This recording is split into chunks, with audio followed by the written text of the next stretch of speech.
Kaixo guztioi, hemen naukazue beste bideotutorial bat eskaini nahian, kasu honetan Wakelet eskainiko atzuet, apurke ikasiko dugu.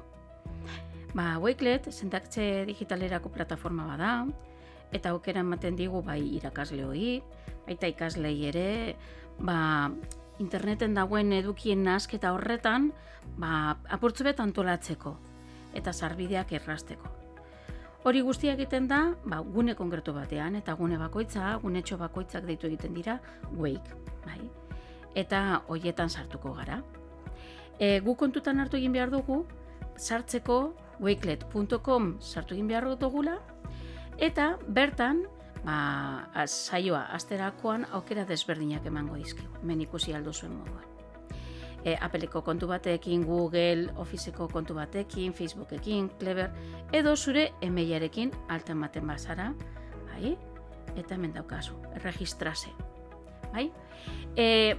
Importantea da, guk normalean erabili egiten dugu, ikerketa lan batean, ikasleak zentratu nahi baldin badituzu gune konkretu batzuetan, hau erabiltzen dugu. Eta ikusiko zuen, gozada bada, niri piloa gustatzen jat.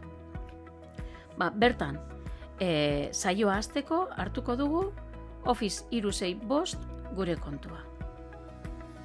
Eta, zuk hartu egiten duzu zurea, eta behitxu, hauek dira nik sortutako Wakeak. Jakutziko atzuet, hau adibidez.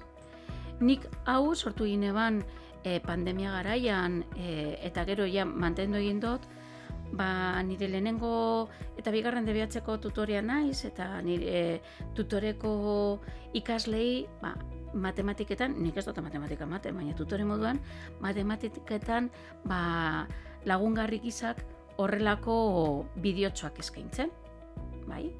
Baita ere, sortu egin eban beste bat, genialiko bideotutorialak egiteko. Edo, hemen, hau pandemia garaian, pertsona asko bilatu egiten zituzten non egin onlineko formazioak, non ikasi, zeintzuk tresnak erabili, hainbat webinar sortu egin zirela, hori guztia eta baliabideak eskaintzeko, sortu egin eban Wakea. Eta, jendeari pilo bat gustatu egin zitzaien. Así que, guazen sortzera gure Wake, guazen ikastera. Horrengo bideo tutorialetan ikusiko dugu zelan sortu kolekzioak, Wakeak, eta zelan elkarbanatu, eta azkenik zelan sortu taldeak. Beraz, adi, horrengo bideo tutorialetara. Gero arte!